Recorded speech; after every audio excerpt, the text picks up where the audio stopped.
Itu yang menentukan pilihan itu tanpa paksaan atau tekanan siapapun. Semua boleh kampanye kecuali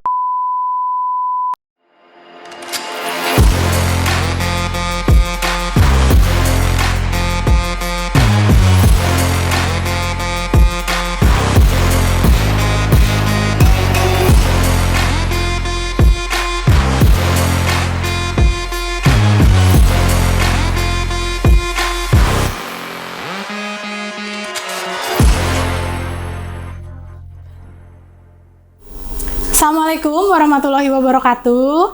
Teman pemilih, jumpa lagi dengan saya Anis Maryuni Ardi dalam acara podcast KPU Provinsi Banten. Nah, teman pemilih, hari ini kita akan melakukan podcast dengan narasumber yang sangat istimewa dan juga tema yang sangat istimewa, yaitu persiapan kampanye pada Pilkada Serentak 2024. Telah hadir di tengah kita narasumber yang sangat istimewa, yaitu Bapak A.A. Satibi, anggota KPU Provinsi Banten. Sebelum kita tanya-tanya, kita mau tahu dulu nih perkenalan dari Bapak As. Nah, Pak As boleh dikenalkan sedikit ya Pak ya? Tadi saya sudah spill nih. Kira-kira Pak As ini lahirnya di mana? Kemudian aktivitasnya selain di KPU di mana lagi Pak? Saya A.A. Satibi, anggota KPU di PC Sosdikli Parmas. Saya lahir di Kabupaten Pandeglang. Tahun 2000 saya tinggal di Tangerang Selatan sampai dengan saat ini. Dan sebelum di KPU Provinsi, saya pernah di Badan Pengawas Pemilu Kota Tangerang Selatan. Oke, jadi memang pengalaman di bidang kepemiluannya cukup signifikan ya Pak ya? Tidak diragukan lagi. Nah Pak, kita sebenarnya mau membahas tentang kampanye nih Pak. Berkaitan dengan kampanye, persiapan regulasi terkait kampanye pada pemilihan serentak tahun 2024 ini seperti apa Pak? Ya, sampai sejauh ini kemarin kita sudah mengikuti kegiatan rapat koordinasi nasional di Jakarta berkaitan dengan kegiatan kampanye dan dana kampanye untuk pemilihan kepala daerah. Sampai dengan sekarang regulasi berkaitan dengan kampanye sudah tinggal menunggu diundangkan dan kita juga sudah mulai mensosialisasikan draft PKPU itu kepada para pihak, peserta dan stakeholder yang lain. Jadi memang sedang dalam proses ya dan akan on progress terus ya Pak ya? Ya, mudah-mudahan 1-2 hari ini sudah bisa diundangkan dan sudah bisa kita baca sama-sama sebagai bentuk PKPU, bukan lagi draft begitu ya. Oke. Pak, terkait dengan kampanye nih Pak, mungkin teman pemilih mau tahu sebenarnya kampanye itu apa sih Pak? Simpelnya kampanye itu kan menyampaikan visi misi dan program dari calon gitu ya kepada calon pemilih begitu. Jadi singkatnya itu begitu, walaupun ya sebenarnya makna kampanye ya sangat luas begitu. Citra diri termasuk di dalamnya ya Pak ya? Ya, citra diri termasuk di dalamnya. Oke. Pak, sebenarnya manfaat kampanye nih Pak untuk masyarakat itu seperti apa Pak? Saya kira gini, kegiatan kampanye itu kan upaya untuk menyampaikan apa yang akan dilakukan oleh para kandidat gitu ya. Dan tentu apa yang akan dilakukan ketika nanti yang menjadi kandidat ini terpilih penting untuk diketahui gitu ya. Dan kami tentu berharap masing-masing pasangan calon ini kan menyampaikan visi misi program gitu ya secara terbuka kepada masyarakat gitu, apa yang mau dilakukan gitu. Jadi saya kira kalau ditanya apakah penting atau tidak, ya tentu kegiatan kampanye ini punya peran yang sangat penting karena itu akan menentukan arah pilihan masyarakat begitu, arah pilihan pemilih begitu. Oke. Jadi memang sangat signifikan ya Pak ya sangat, untuk membuat masyarakat itu tahu sejauh mana sih visi misi calon yang mau dipilih gitu ya Pak ya. Nah Pak, berkaitan dengan kampanye tentu ada regulasi yang mengatur di dalamnya terkait dengan larangan, kemudian apa yang boleh dan tidak boleh. Boleh nggak Pak dijelaskan sedikit kepada teman pemilih apa saja yang boleh dilakukan dan tidak boleh dilakukan pada kampanye di pemilihan serentak ini Pak? Kemudian kalau bicara apa yang tidak boleh, sebenarnya di dalam regulasi itu jelas. Ya misalnya begini, dalam kegiatan kampanye ya tentu tidak boleh mempersoalkan Pancasila misalkan, tidak boleh mempersoalkan pembukaan Undang-Undang Dasar gitu kan, kemudian tidak boleh aktivitas kampanye itu menyimpan beberapa unsur misalnya berkaitan dengan SARA, kemudian berkaitan dengan informasi bohong atau hoax, menjelekkan gitu ya, dan yang lain sebagainya. Tidak boleh aktivitas kampanye itu dilakukan dengan cara-cara yang bertentangan dengan nilai-nilai etik dan moral gitu. Jadi karena kampanye itu seyogianya kan untuk meyakinkan gitu. Jadi bagaimana kegiatan kampanye ini dilakukan sehumanis mungkin gitu, supaya mendapatkan simpati dari calon pemilih. Baik, untuk selanjutnya nih Pak, kita kan tadi udah mendengarkan ya apa yang boleh dan tidak boleh dilakukan. Tadi Pak As menyebut tentang debat nih Pak. Kita tahu bahwa terakhir pada kampanye di pemilu tahun 2024, debat itu mendapatkan atensi yang cukup besar nih Pak. Bahkan bisa mempengaruhi perilaku pemilih se-Indonesia. Nah, Banten ini punya momentum untuk melaksanakan debat ya Pak ya pada pemilihan gubernur dan wakil gubernur. Kira-kira pandangan Bapak untuk mempersiapkan konsep ke depan debat yang menarik, ceria, menyenangkan itu seperti apa Pak? Pertama kita akan mengambil porsi maksimal untuk kegiatan debat. Jadi kegiatan debat yang akan kita laksanakan ke depan itu volumenya kurang lebih sekitar 3 kali. Kita akan menggunakan kita akan live melalui televisi begitu ya. Nanti kita bisa saksikan bersama gitu bagaimana konsep yang sudah kita susun dari sejak sekarang begitu, konsep yang menarik untuk kegiatan. Yang pasti kami berharap kegiatan-kegiatan debat yang dilakukan itu berdampak seperti juga kegiatan-kegiatan debat yang dilakukan pada saat Pilpres yang lalu gitu ya. Dan kami yakin kegiatan dan aktivitas debat ini akan berpengaruh terhadap pilihan masyarakat Banten begitu, karena di dalam debat itu kan akan dilihat secara utuh apa yang akan dilakukan oleh masing-masing pasangan calon. Jadi seperti kita itu menggali lebih dalam ya Pak ya visi misi dan mencari impact positif dari debat itu sendiri. Nah Pak, tadi juga Bapak sudah menjelaskan nih Pak apa yang tidak boleh ya, seperti mempertentangkan Pancasila, kemudian berbicara soal SARA, polarisasi politik, dan juga hal-hal yang bertentangan dengan etik dan moral. Nah, kira-kira upaya apa saja nih Pak yang bisa KPU Provinsi Banten lakukan untuk meminimalisir hal-hal yang tidak boleh itu dilakukan oleh peserta pemilu, Pak? Pertama yang kita lakukan tentu sesuai dengan regulasi yang ada gitu ya. Kita melakukan sosialisasi kepada masyarakat tentang berbagai informasi yang dibutuhkan. Kemudian kita juga memberikan pendidikan politik kepada masyarakat agar salah satu contoh misalnya yang kita lakukan adalah bagaimana agar si masyarakat atau calon pemilih ini dalam menentukan pilihan tuh secara mandiri gitu ya. Tidak karena faktor tekanan, tidak karena faktor imbalan gitu yang akan diberikan dan yang lain sebagainya gitu. Nah, kemudian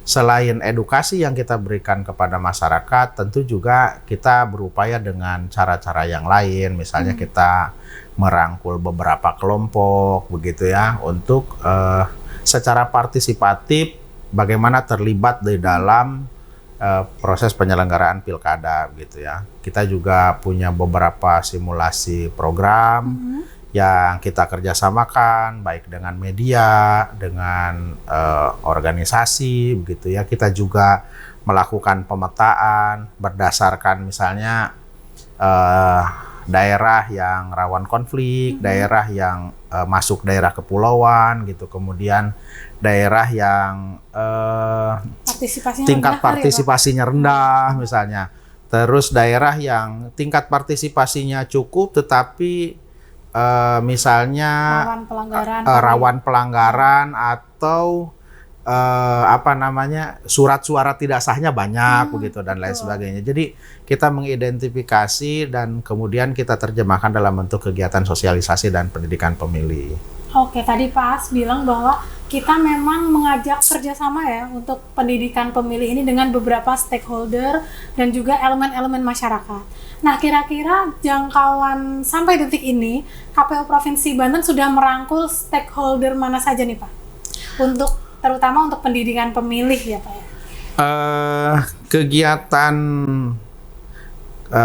sosialisasi dan edukasi yang kita lakukan dengan melibatkan para pihak itu sampai dengan sekarang sudah berjalan dan masih berjalan begitu ya. Tentu banyak sekali pihak, saya nggak bisa sebutkan satu persatu begitu ya, pihak mana saja, tapi yang pasti seluruh stakeholder yang ada di Provinsi Banten kita upayakan untuk bisa terlibat ya. Baik terlibat secara langsung misalnya jadi panitia penyelenggara ad hoc di PPK, di PPS, di KPPS begitu ya. Atau terlibat secara partisipatif misalnya. Membantu mensukseskan misalnya ketika mendapatkan informasi dan ternyata setelah diverifikasi informasi ini bohong, ya paling tidak dia menyampaikan klarifikasi bahwa informasi yang didapat atau yang beredar berkaitan dengan itu adalah informasi bohong. Ya berbagi informasi lah dengan sesama teman dan yang lain sebagainya, kira-kira begitu. Oke, mungkin spiritnya lebih ke diseminasi informasi, tidak hanya pada stakeholder pemerintahan ya Pak ya, kita juga ke tokoh masyarakat, pers ya Pak ya. Kantong-kantong organisasi masyarakat, tentu saja teman pemilih, supaya memang pendidikan pemilih itu menjadi efektif ya Pak ya, dan memang tepat sasaran. Nah Pak, hal-hal yang problematis nih Pak yang sebenarnya kita rasakan dalam proses kampanye, karena tidak semuanya peserta kampanye itu paham atau mengerti, atau mungkin tidak terlalu aware terhadap hal-hal yang tidak boleh dilakukan Pak. Kira-kira hal-hal problematis apa saja Pak yang kita rasakan? Ya sebenarnya kalau kita mau berpikir dari sudut pandang yang bukan negatif ya, tapi memang setiap segala hal yang kita lakukan tuh pasti ada hal yang problematisnya gitu ya. Tetapi begini, prinsipnya kan penyelenggaraan pilkada ini kan pertama, kita harus patuhi berkaitan dengan jadwal yang sudah ditentukan, begitu ya. Jadi setiap tahapan itu kan sudah diatur sedemikian rupa.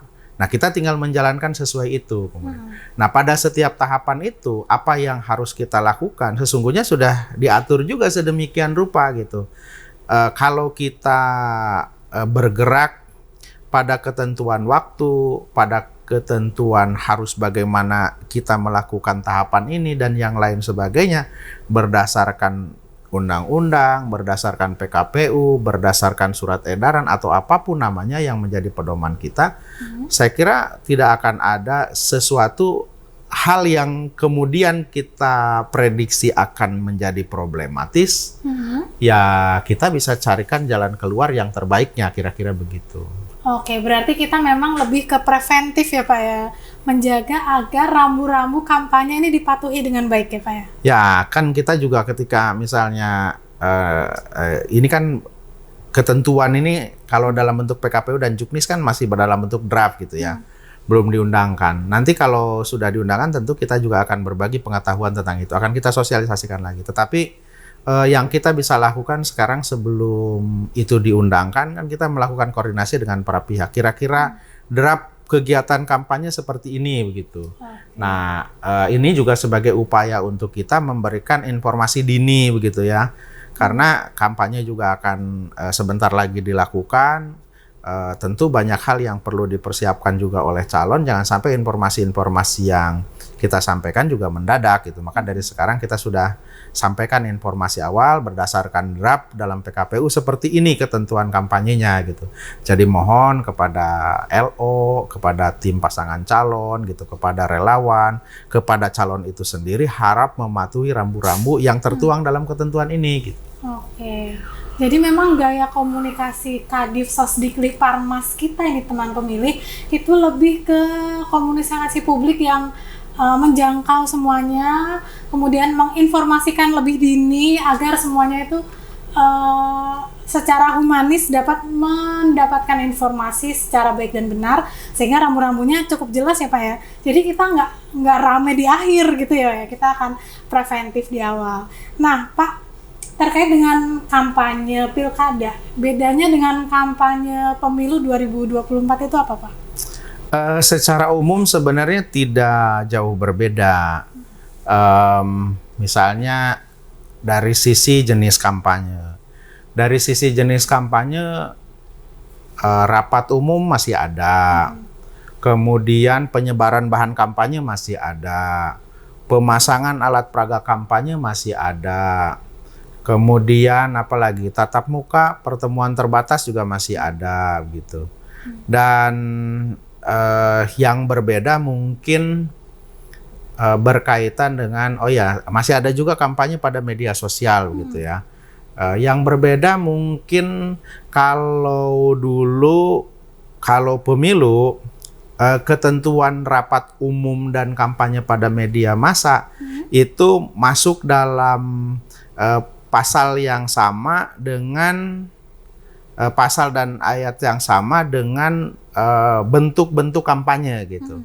Nah, kalau di rancangan PKPU yang sekarang untuk kampanye dalam bentuk rapat umum itu masuk pada pasal kegiatan kampanye lainnya gitu. Jadi ada 2 yang masuk pada kategori kampanye dalam bentuk yang lainnya. Yang pertama itu rapat umum, yang kedua kampanye pada media massa dan media daring gitu.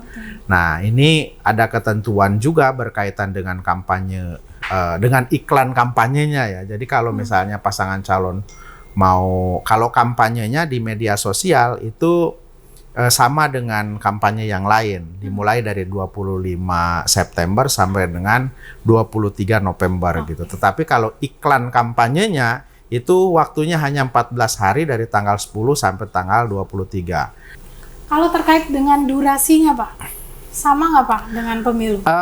Sama. Untuk misalnya iklan di televisi itu 30 detik, kemudian di radio itu misalnya 1 menit ya, 60 menit, 60 detik, sorry. 60 detik. Jadi kalau di TV itu 30 detik, kalau di radio itu 1 menit atau 60 detik gitu ya. Kalau di koran itu 1 halaman setiap korannya, setiap harinya gitu.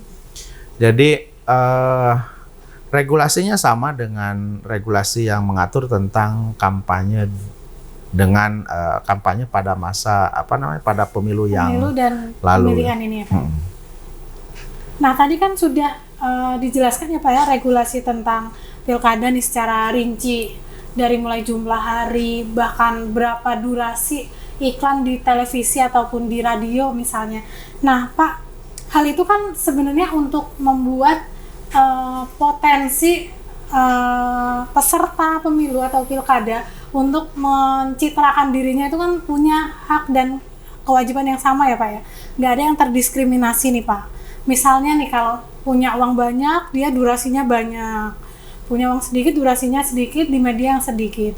Nah, memang seperti itu ya Pak tujuannya Pak? Ya, kayak misalnya begini, di ketentuan bahan kampanye, misalnya bahan kampanye yang diproduksi oleh KPU, yang difasilitasi oleh KPU, karena dalam undang-undang itu KPU punya kewajiban untuk memfasilitasi kampanye pasangan calon. Nah, misalnya saya sebutkan kampanye dalam bentuk penyebaran bahan kampanye. Bahan kampanye yang boleh diproduksi oleh pasangan calon atau tim pasangan calon itu 100% dari bahan kampanye yang difasilitasi oleh KPU. Nah, fasilitasi KPU yang diberikan kepada seluruh pasangan calon atau setiap pasangan calon itu maksimal 100% dari daftar pemilih. Begitu ya. Nah, kemudian ketentuan misalnya pemasangan APK, fasilitasi alat peraga kampanye. Nah, itu juga nanti ditentukan melalui SK KPU berapa jumlah fasilitasinya dan bentuknya apa saja. Setiap tim pasangan calon itu juga maksimal boleh menambahkan 200% dari jumlah alat peraga kampanye yang difasilitasi oleh KPU.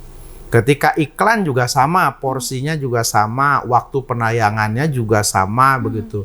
Jadi tidak ada fasilitasi kampanye, baik penyebaran bahan kampanye, pemasangan alat peraga kampanye, kemudian iklan, debat kandidat, itu semua kita berikan porsi yang sama begitu ya. Tidak ada perbedaan antara satu calon dengan calon yang lain.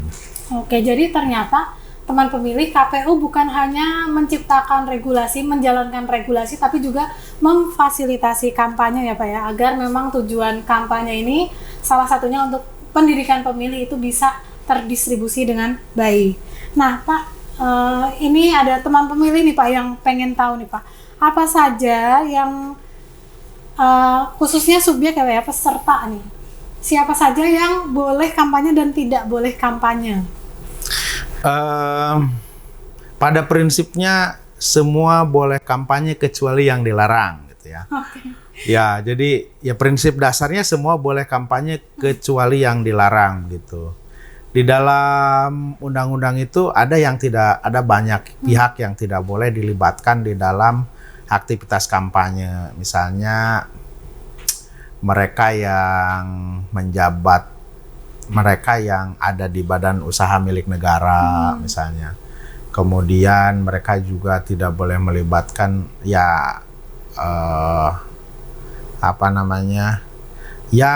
orang-orang yang ada di lembaga atau instansi pemerintah lah, termasuk BUMN, BUMD dan yang lain sebagainya. Termasuk ASN ya Pak ya? Ya, ASN kalau menjadi pendengar biasa boleh, tapi kalau ASN kampanye nggak boleh. Okay. Misalnya kalau ASN dia mau tahu misalnya visi misi calon ini seperti apa, ada aktivitas kampanye, dia dengerin ya boleh.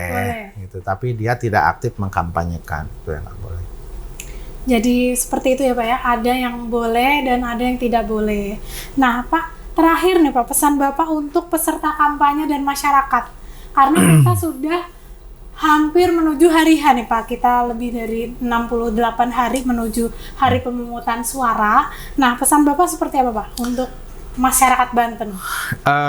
Teman pemilih di Provinsi Banten, beberapa hal saya ingin menyampaikan berkaitan dengan kampanye. Pertama, kepada pasangan calon, kepada tim kampanye, kepada relawan, kepada pihak lain yang ditunjuk untuk menyelenggarakan kegiatan kampanye, tolong patuhi apa yang telah diatur baik di dalam undang-undang tentang pemilihan ataupun PKPU. Nah, karena itu sangat penting gitu ya. Dan pada saat melakukan kampanye, tentu lakukan kampanye dengan cara yang elegan, dengan cara yang humanis, menyampaikan visi misinya dengan baik, program kerjanya secara terperinci begitu ya. Kemudian juga hindari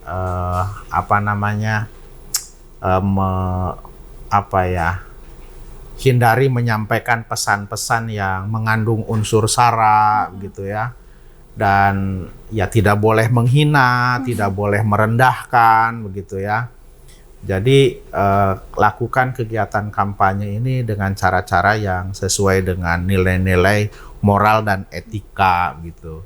Dan bagi masyarakat yang terlibat di dalam kampanye, ya jadilah peserta kampanye yang baik begitu ya. Jangan sampai nanti akibat dari kampanye malah memunculkan konflik begitu antar pendukung, dan kalau kemudian misalnya di luar aktivitas kampanye yang dalam bentuk pertemuan, misalnya ada kampanye pada media massa atau pada media cetak atau pada media elektronik gitu dalam bentuk iklan misalnya, ya tolong pesan-pesan yang disampaikan itu jangan sampai pesan-pesan itu yang mengarah pada disintegrasi gitu ya, atau keterbelahan pada masyarakat. Jadi kami berharap kepada pemilih yang ada di Provinsi Banten, jadilah pemilih yang menentukan pilihan itu karena pertimbangan calon itu memiliki visi dan misi yang baik, kemudian program kerja yang dibutuhkan, orang yang memiliki track record selama ini dapat dipertanggungjawabkan. Juga kalau kita nanti di TPS menentukan pilihan itu bukan karena faktor atau pengaruh orang lain. Kita jadilah pemilih yang independen gitu, yang menentukan pilihan itu tanpa paksaan atau tekanan siapapun. Kalau mendapatkan informasi atau berita dari saluran media sosial atau apapun, maka terlebih dahulu kita verifikasi informasi itu. Dan kalau dianggap ternyata berdasarkan hasil verifikasi ini memiliki nilai sebuah kebenaran, silahkan mau dikonsumsi sendiri atau mau disebarkan kembali. Tapi kalau ternyata setelah diverifikasi informasi yang diterima itu tidak bernilai, maka cukup sampai di diri kita saja. Yang terakhir, sayangi Bantenmu, coblos pilihanmu. Oke, luar biasa ya teman pemilih. Paparan dari Bapak Satibi ini membawa kita menuju pemilih yang cerdas. Teman pemilih, dalam penentuan indeks demokrasi salah satunya adalah tentang kesuksesan pemilu. Kesuksesan pemilu itu ditentukan oleh partisipasi pemilih, bukan hanya ketika kita mencoblos ke TPS, tapi juga mengikuti seluruh tahapan ya Pak ya. Nah, harapannya dalam tahapan pemilu nanti, dalam tahapan kampanye nanti, teman pemilih bisa ikut proaktif untuk menyemarakan kampanye dengan perang ide dan gagasan, visi misi, dan tentu kampanye yang positif seperti yang Bapak Satibi tadi harapkan.